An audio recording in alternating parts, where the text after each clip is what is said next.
तेणु पूरा हृदय भल न पाइले से कथा गुड़ा हुए कि बेले बेले आपण मैंने देखुए घर पिला क्लास 2 रे पढ़ुची से गीत शिखा लगे जाऊँगी ता बापार दरमा हूँ 35,000 टका मो हजबैंड दरमा तो 45,000 टका मो झील कहीं गीत शिखबनी कि मो पुओ कहीं गीत शिखबनी एमती उद्देश्य भी बहुत बापा माँ पिला गीत शिखाती नाच शिखाती कि जिम की पठे जाट की केराटे ब्लैक बेल्ट शिखी दो 3 दिन पर परीक्षा पड़ा पाठ बंद से केराटे बंद तेणु इमिका हुए ना गोटे मोटा लोक प्रबल मोटा होगा अतिरिक्त मोटा माने सी चलला 1.5 हाथ दूर पेट माने सी पछाईगला पेट आगे गला इमिते तले स्त्री कार्टून गला जी जुआड़े गले दादा कलशटा कत पड़ल बोली कहले माने इटा केते टका पड़ला ये गोटे बड़ नाच है कहला कौन करवा अतिरिक्त मोटा हो गली कहला डाक्तर पाक जावा कोई डाक्तर पाक गला कहला आज्ञा नमस्कार डाक्तर कहले कौन है बसंतु ना आपको 2टा चेयर दरकार सोफा सेट बड़ आपंकर ना हाँ बसंतु बहुत कष्ट कष्ट बसला से जो चेयर ऊपर बसला से चेयर भी कुंठे गला किए बसला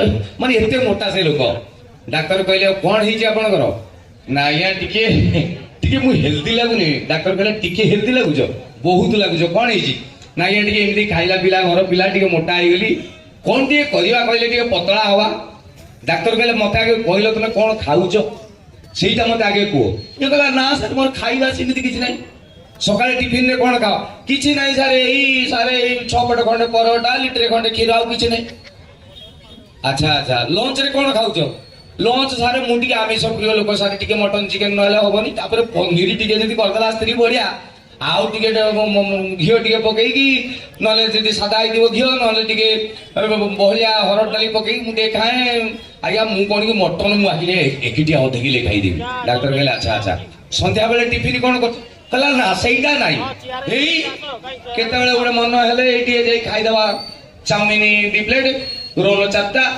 एक चप 3टा 4टा ना बेले बेले माने ना बेले बेले कौन सर सबुदिन खाए अच्छा राति रे कौन खाऊच राति रे किछि नाही सर बहुत अल्प सर 8 पट रोटी आउ एतिकी टिके छेना 250 खंडे आउ क्षीर 2 गिलास मोर हो जाए डाक्टर कहले सुनो यही होउची तमरो मोटा होवार कारण तमे आजि थारु ओरुआ भात एतिकी आउ सिजा परिबा खाइबो एतिकी डालमा 2 थर दिनकू ये मोटा लोक कहला हाँ आज्ञा 2 थर खाइबे मत खाली कौन खाइबा आगु ना खाइबा परे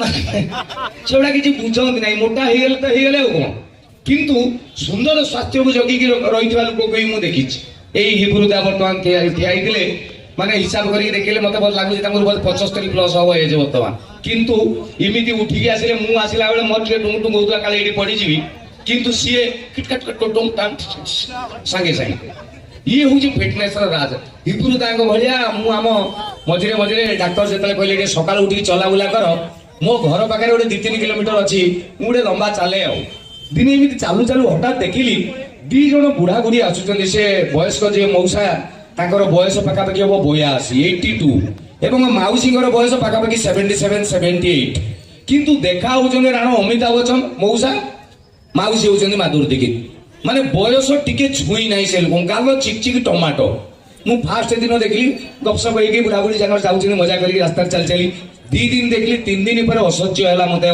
मु अटकेली मौसा स्टॉप ना कौन है पपू मु कहली आपण 2 जन गोटे मोर इंटरव्यू नेबी ना कौन ना मते कहूँ मु कहली 80 मसीहा जन्म 45 मते हेनी मो वजन 45 मते ठेली देले आंगुली बस जीवो 40 वर्षर मोर गुणन 2 आपनकर मौसा केते एज मौसा कहले 82 मु कहली माउसी ना मोर से 76 कंटिन्यूइंग की 76 प्लस मु कहली मौसा माउसी मते खाली राणो गोटे कथा कह तुम एते चिकचिक जो देखाउछ एते स्मार्ट एते फिट यार सिक्रेटटा कोन मौसा मते कहले पपु तुम बाइज मु कहली हां ना आमर बाहागर बेले आम स्वामी स्त्री भितर गोटे कंडीशन होता मुझे कौन ना स्वामी स्त्री भितर कजिया हम संसार भितर घर करते पथर पड़े सही स्वामी स्त्री भितर जिते बड़े भी कजिया हम जी जितब सी घरे री हार 10 किलोमीटर चलो मुझे अच्छा तापर ना स्वामी स्त्री घर संसार कर तुम जान स्वामी स्त्री कजिया किए जीते स्त्री सब बेले जीते सी तार घरे रहा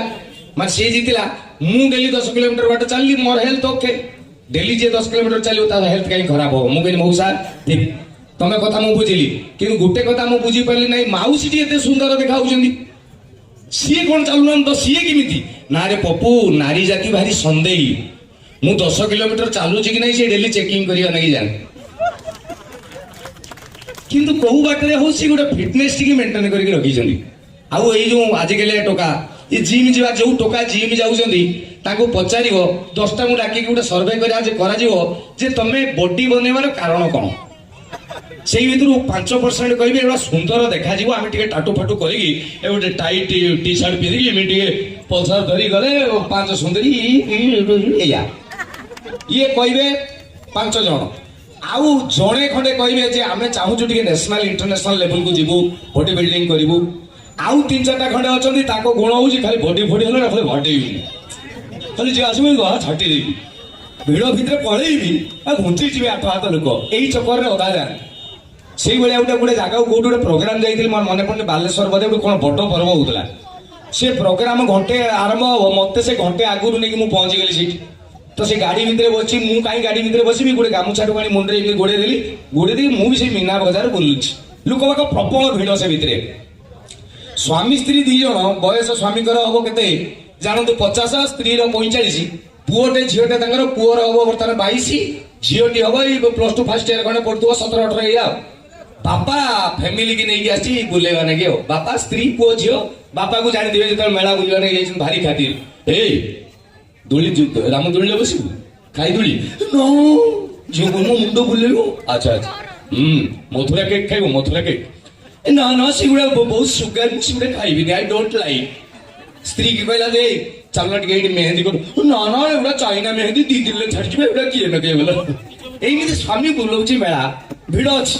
ହଠାତ୍ ଏଇଭଳିଆ ଯୋଉ ଟୋକା କହୁଛି ଆଜିକାଲି ଏମିତି ଗୋଟେ ସିଏ ତାଙ୍କ କମିଟିର ମାନେ ଏଇଠି ଗୋଟେ କାର୍ଡ ପକେଇଛି, ସେ କଣ ଗୋଟେ ଲେଖା ହେଇଛି ମା ଅଷ୍ଟକଳା କମିଟି କି ଯାହା ଲେଖା ହେଇଛି, ସିଏ ଅଷ୍ଟଦୁର୍ଗା କମିଟି ଏମିତି ଲେଖା ହେଇଛି। ସିଏ ଗୋଟେ ଭିଡରେ ଏମିତି ଯାଉଥିଲା, ଏଇ ବାପ ଦେହରେ ଏମିତି ପିଟି ହେଇଗଲା, ପିଟି ହେଇଗଲା। ବାପା ଫ୍ୟାମିଲି ନେଇକି ଆସିଛି, ତୁ ଯିଏ ହେଇଥା ଯେତେ ଜିମ୍ ଯା, ଫ୍ୟାମିଲି ନେଇକି ଆସିଛି, ସ୍ତ୍ରୀ ଛୁଆ ପିଲା ଅଛନ୍ତି, ତୁ ଗୋଟେ ଧକ୍କା ମାରି ଦେଇ ପଳେଇବୁ। ବାପ ଖାତିର ଭାଇ ମଣିଷ ଦେଖାଉନାହାନ୍ତି କି?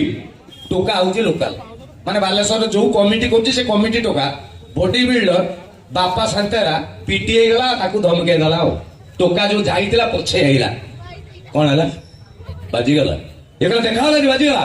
କହିଲା ଯଦି ବାଜି ଯାଉଛି ଭିଡରେ କାହିଁ ଆସୁଛ, କାର କରିକି ବୋଲୁନ, ଏଇ ତୁ ଗୋଟେ ପିଟି ହେଇଯିବୁ ମୋ ଉପରେ, ମୁଁ ତତେ କହିଲା ତୁ ଆଉ ଆଗେ ମାରି ଦେଖିବୁ, କଣଟେ କରିଦେବୁ, ତୁ କଣଟେ କରିଦେବୁ, ଠୋକି ଲଗେଇଦେଲା ସେ ବାପକୁ ଚଟକଣ୍ଟେ। ଆଉ ବାପ ମତେ କଣ ମାରିଦେଲୁ, ଭୁଲ କରିବୁ ତୁ, କହିଲି ମୁଁ, ମତେ ପିଟିଲୁ, ବୟସ ହେଇଗଲାଣି ମୋର 55।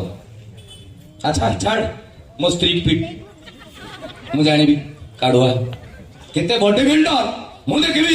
ଇଏ ଗଲା ଏଇ ତା ସ୍ତ୍ରୀ ମତେ ମାରିଲା, ମୋର 55, ସ୍ତ୍ରୀର 45 ପାରେଇଗଲି। ଝିଅ 18 ବର୍ଷ, ଖାଲି ତାକୁ ଟଚ୍ କର, ଦେଖ ମୁଁ କଣ କରୁଛି, ଦେଖ। ଇଏ କହିଲା ଇଏ ତ ଝିଅ, ବାପା ଝିଅ ମତେ ମାରିଲା। ଆଚ୍ଛା ମୁଁ ବୁଢା, ସେ ବୁଢୀ, ଝିଅ 22 ବର୍ଷର ଟୋକା ମୋର ଜିମ୍ ଯାଉଛି। କହିଲା ସେ ଟୋକା କେମିତି ଠିଆ ହେଇଥିଲା, ହଠାତ୍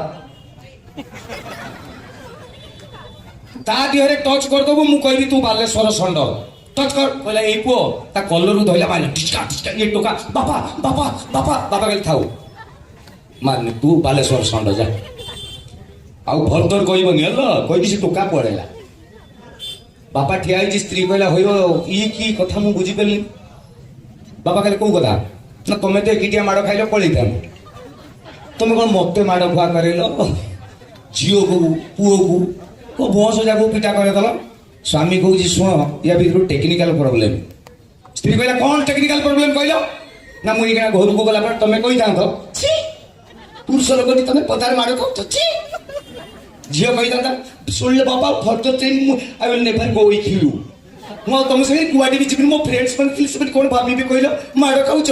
ପୁଅ କହିଥାନ୍ତା ବାପା ଜିମ୍ ଯାଉଛି, ଖାଲି ମୋ ଦେହରେ ଟଚ୍ କରିଥାନ୍ତା, ତା ଦାନ୍ତ ଧରେଇ ଦେଇଥାନ୍ତି ତା ହାତରେ। ଏବେ ସବୁ ଖାଇଗଲା, ଆଉ କେହି କହିବନି। ମାନେ ଚିନ୍ତା କରନ୍ତୁ, ଏଇ ସ୍ୱାମୀ ସ୍ତ୍ରୀଙ୍କ ସଂସାର କଥା କହିଲେ ଏଠି 1.5 ଘଣ୍ଟା ଖଣ୍ଡେ ମୁଁ କହିବି। ସ୍ୱାମୀ ସ୍ତ୍ରୀ ମାନେ ଏଇଠି ବାହାସାହା ଲୋକ କେତେ ବାହା ହେଇନ, ହାତ ଟେକିଲ, ବାହା ହେଇନ ଝିଅ ପିଲା ତମେ ସମସ୍ତେ ବାହା ହେଇଯାଇଛ ବୋଧେ, ଯିଏ ବାହା ହେଇନ ହାତ ଟେକୁନ ଝିଅ ପୁଅ। ହଁ ତମେ ଯୋଉମାନେ ବାହା ହେଇନ, ମୋର 2ଟା ଛୁଆ, ମାନେ ମୁଁ ତମ ଠାରୁ ବଡ, ଯେତିକି ବାହା ହେଇନ ମୁଁ ତମ ଠାରୁ ବଡ ନା ନାଇଁ ବୟସରେ। ଗୋଟେ କଥା କହୁଛି ମାନିବ, କୁହ ହଁ ମାନିବୁ। ତିନିଟି କଥା କହିବି, ଗୋଟେ କଥା ନୁହେଁ। ଗୁରୁଜନ ହିସାବରେ ମୁଁ ବଡ ଭାଇ ହିସାବରେ କହୁଛି, ତିନିଟି କଥା ମାନିବ। ଏକ, ବାପା ମା ଯୋଉଠି ଫାଇନାଲ କରିବେ ସେଠି ବାହା ହବ ନାହିଁ। ଠିକ ଠିକ ନା ନାହିଁ? 2 ନମ୍ବର, ନିଜେ ବାଛିକି ବାହା ହବ ନାହିଁ। ସେପଟେ ଜଣେ ଭାଇ କହିଲେ ଆଉ 3 ନମ୍ବର, ବାହା ହବ ନାହିଁ। ମାନେ ଏଇ କଥାଟା ଯୋଉଟା ତାଳି ମାରୁଛ, ତମେ ବାହା ହେଇନ ବୋଲି ତାଳି ମାରୁଛ। ଯେତିକି ବାହା ହେଇଛ ତାଙ୍କ ମୁହଁକୁ ଦେଖ। ସେ ବର୍ତ୍ତମାନ ଠାକୁର ଡାକୁଥିବେ, ପପୁ 15 ଦିନ ଆଗରୁ କହିଲୁନି ରେ, କି ଆଉ 10 ବର୍ଷ ଆଗରୁ ଏଇ କଥାଟା କହିଦେଇଥିଲେ ନା, ତମେ ଆଜି କହୁଛୁ। ମାନେ ଯୋଉ ଗୁଡା ବାହା ହେଇଯାଇଛନ୍ତି ସେ ହସୁଥିବେ ବି, ସେ ସ୍ୱାମୀ ମାନେ ଡରିକି ଯଦି ସ୍ତ୍ରୀ ପାଖରେ ଥିବ ମାନେ ହସିବା ନାକି ବି ପରମିଶନ ଦରକାର। ଗୋଟେ ସ୍ୱାମୀ କମେଡି ଦେଖୁଥିଲା, ଧାଇଁକି ଗଲା ରୋଷେଇ ଘରେ, ସ୍ତ୍ରୀ ପାଖକୁ କହିଲା ଶୁଣିଲ ଶୁଣିଲ। ସ୍ତ୍ରୀ କହିଲା କଣ ହେଲା? ନା ଗୋଟେ କମେଡି ଦେଖିଲି, ଟିକେ ହସିବି। ସ୍ତ୍ରୀ କହିଲା ହଉ ହସ। ମାନେ ଏଭଳିଆ ସ୍ୱାମୀ ବର୍ତ୍ତମାନ। ଯୋଉ ଟୋକା ବାହା ହେଇନ ହୁଙ୍କୁ ହୁଙ୍କୁ, ଆଉ ଆମେ ବାହା ହବନି। କଥା ମାନିଥାଅ। ମତେ ଥରେ ଜଣେ ପଚାରିଲା, ପପୁ ଭାଇ ଆରେଞ୍ଜ ମ୍ୟାରେଜ ଭଲ ନା ଲଭ ମ୍ୟାରେଜ ଭଲ? ମୁଁ କହିଲି ମତେ ଆଗେ କହ, ବିଷ ଖାଇକି ମଲେ ଭଲ ନା ଦୌଡ଼ି ଦେଇକି ମଲେ ଭଲ? ଦିଟା ଯାକ ତ ଫାଇନାଲ ମରିବ। ବାହା ହବା ଯୋଉଟା ବାହା ହେଇନାହାନ୍ତି ଦେଖିବେ ହୁଙ୍କୁ ହୁଙ୍କୁ, ବାହା ଆଉ ଯୋଉଟା ହେଇଯାଇଛନ୍ତି ତାଙ୍କୁ ଦେଖିବ କୁଙ୍କୁ କୁଙ୍କୁ। ମୁଁ ବୁଝିପାରେ ନାହିଁ ଘଟଣା କଣ। ତାପରେ ଗବେଷଣା କଲା ପରେ ଜାଣିଲି, ଚୁଇଙ୍ଗମ ଖାଇବ ଯାହା ବାହା ହବ ଡିଟୋ ସେଇଆ। ଜଣେ ଗଲା ଟଙ୍କିକିଆ କହିଲେ ଦେଇ ଗୋଟେ ଚୁଇଙ୍ଗମ ପାଟିରେ ପକେଇଦେଲା, ରଗଡ଼ ମିଠା ରବର। ମିଠା ରବର ଚୁବଉଛି। ନୂଆ ବାହା ହେଇଥିବ ଜଣେ, ଠିକ 3 ମାସ ଖଣ୍ଡେ ତା ଦାନ୍ତ ଦେଖିବ, ନାକିବ କର୍ପୋରେଟର ଠିଆ ହେଇଛି। କଣ ନୂଆ ବାହାଘର ଲାଗିବ? ଏଇ ଚେନଟା ଦେଇଛନ୍ତି, ଗାଡିଟା ଇଏ ଯେ ଚୁଇଙ୍ଗମ କିଣିଛି ମତେ କହିବେ 10 ମିନିଟ୍ ଚୁବେଇଲା ପରେ ଆଉ ମିଠା ଥିବ କି? ପଇସା ଦେଇକି କିଣିଛି ଫିଙ୍ଗି ଦେବ କି? ସେଇ ରବର ଟିକେ ଚୁବେଇବ ଯେମିତି ବିଲେଇ ପାଟିରେ କଣ୍ଟା ନାଗିଛି। କାହିଁ କିଣୁଥିଲି ଆଉ? ସ୍ୱାମୀ ବର୍ଷେ 2 ବର୍ଷ ପରେ ବେଲନା ବାଡି କାଠ ପାଳିଆ ଡେଗିଛି, ଖାଇଗଲା ପରେ ସାଇଛି ଶଳା ଲାଇଫ ବର୍ବାଦ। ଘଟଣା କଣ? ଇଏ ହଉଛି ଗୋଟେ ବାହାଘରର ଇଭଲ୍ୟୁସନ। ଯୋଉମାନେ ବାହା ହେଇଥିବେ ଜାଣିଥିବେ, ଯୋଉଟା 3 ମାସ ଖଣ୍ଡେ ଭିତରେ ବାହା ହେଇଛନ୍ତି, ଆପଣମାନଙ୍କ ଚିହ୍ନା ପରିଚୟ ଭିତରେ କେତେବେଳେ କାଇଦା କରିକି ତା ମୋବାଇଲର ପାସୱାର୍ଡ ଖୋଲିକି ଦେଖିବେ, 3 ମାସ ଭିତରେ ଯୋଉଟା ବାହା ହେଇଛନ୍ତି ସ୍ତ୍ରୀ ନା କଣ ଲେଖିଛନ୍ତି ମୋବାଇଲରେ ସେଭ୍ କରିଛନ୍ତି, ଦେଖିବ ଲେଖିଥିବେ ମାଇ ସୁଇଟ ହାର୍ଟ। ମାନେ ଚୁଇଙ୍ଗମ ଜଷ୍ଟ ପାଟରେ ପଡୁଛି, ମାନେ ସୁଇଟ ଡାଇରେକ୍ଟ ଝରୁଛି, ଡାଇରେକ୍ଟ ହାର୍ଟ, ସୁଇଟ ହାର୍ଟ। ବର୍ଷେ ପରେ ସେଇ ଟୋକା ବାହାଘରର ବର୍ଷେ ପରେ ତା ମୋବାଇଲ ଯାଇ ଦେଖିବ ସ୍ତ୍ରୀ ନା ଲେଖିଥିବ ୱାଇଫ, WIFE। ଯୋଉଟା ବାହା ହେଇନାହାନ୍ତି ହୁଙ୍କୁ ହୁଙ୍କୁ, ତାକୁ ପଚାରିବ ୱାଇଫ ମାନେ କଣ ବେ? WIFE। କହିବେ ୱାଣ୍ଡରଫୁଲ ଇନଷ୍ଟ୍ରୁମେଣ୍ଟସ ଫର ଏନଜୟମେଣ୍ଟ। ମାନେ ସ୍ତ୍ରୀ କି ଯନ୍ତ୍ର ବାକ୍ସ ଭାବିଛନ୍ତି। ବାହାଘର ବର୍ଷେ 2 ବର୍ଷ ପରେ ସେଇ ସ୍ୱାମୀ ଯାଇକି ପଚାରିବ ଧନ ୱାଇଫ ମାନେ କଣ ବେ? WIFE। କହିବ without information fighting every time. ବାହାଘର 3 ବର୍ଷ ପରେ ପିଲାପିଲି ପଳେଇଲେ, ସାଇ ଶ୍ରଦ୍ଧା ଗୁଡୁ ସୋମ ହୋମ ଟୋମ ଏଇଟା ଲେଖାଯିବ ସ୍ତ୍ରୀ ନା। ସୋମ ତାମାନେ ଜାଣିଯିବ ଏଇଟା ଘର ନମ୍ବର, ଟିକିଲି ତାମାନେ ଜାଣିବ ଏଇଟା ଝିଅ ନମ୍ବର, ମାନେ ସ୍ତ୍ରୀର। 4 ବର୍ଷ ପରେ ସ୍ୱାମୀ ବୁଝିଗଲା, ଶଳା କୋଉ ପିଲା ଛୁଆ ନୁହେଁ କାହାରି, ଏ ଯିବ ବାହାରି, ଲେଖିବେ ହୋମ ଘର। ଆଉ ସ୍ତ୍ରୀ ହୋମ। 5 ବର୍ଷ ପରେ ହିଟଲର। 6 ବର୍ଷ ପରେ ଆଉ ସେଭ୍ କରିବେନି, ଖାଲି ସାର୍ କଲ ଆସିଛି, ଦେଖିଲୁ ଲାଷ୍ଟକୁ 3 ପାଇବି ଅଛି କି? ହଁ କାଟିଦେ। ସାର୍ କିଏ? ସ୍ତ୍ରୀ। ସାଥୀ କଥା ହେଇଯାଉନାହାନ୍ତି କଣ ଜରୁରୀ? ତା ଜିନ୍ଦଗିରେ ଜରୁରୀ କଥା ଶିଖିଛି। ମୁଁ ଏଇନା କାମ ଛାଡି କହିବି ହେଲୋ, କହିବ ଆସିଲା ବେଳେ କ୍ଷୀର ଆଳୁ 2 କିଲୋ ନେଇକି ଆସିବି। ଇଏ ହଉଛି ସ୍ୱାମୀ ସ୍ତ୍ରୀଙ୍କର ଘର ସଂସାର। ତେଣୁ ଯୋଉଟା ହେଇନ ହୁଅ ନାହିଁ। ବେଳେ ବେଳେ ବହୁତ କଥା ଗୁରୁଜନ ଲୋକ କହନ୍ତିନି, ବାପା ମା କହନ୍ତିନି, ସମସ୍ତେ କହନ୍ତି ବାହା ହେଇଯାଉ ଘର ସଂସାର। ଗୋଟେ ଟୋକା ଗୁଡା ବାହା ହୁଅନ୍ତିନି, ଚାକିରି ବାକିରି କରିଥିବେ ବାହାରେ, ତାଙ୍କୁ କହିବେ ବାହା ହେଇଯାଉନୁ ବେ, ବାହାରେ ତେଲ ମସଲା ପୋଡା ତେଲ ଖାଉଛି, ଦେହ ଖରାପ ହବ ବେ, ବାହା ହେଇଯା।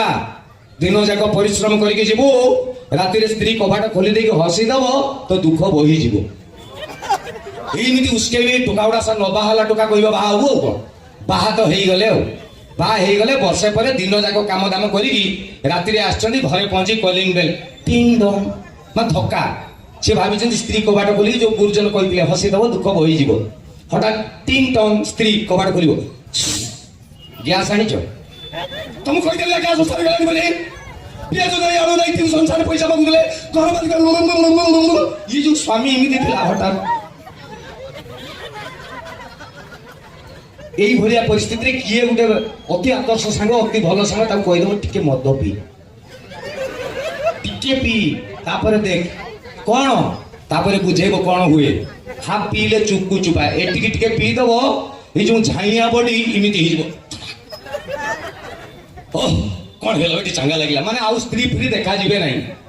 ଦି ପେଗ ମାରିଦବ ସ୍ତ୍ରୀ ଲାଗିବ ଶାଳୀ ଭଳିଆ। ଯୋଉ ସ୍ତ୍ରୀ କି ଡରିକି ଯାଇଥିବ ଆଜି ଦିନକ ପିଇଦେଲି, ଦି ପେଗ ମାରିକି ଯାଅ ସ୍ତ୍ରୀ କଣ ହେଲା ତ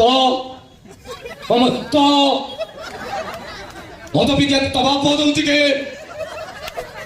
ये दी पे तीन पे लागिव तमे होच म्युनिसिपालिटी चेयरमैन जाको रास्ता रे के साइकिल रखिছে हेडी के साइकिल के तो बापा रखिছে ना तो बापा रास्ता जी रखिला ना तीन पेग वाला जीव नाही भाई हो इमिति हेबे।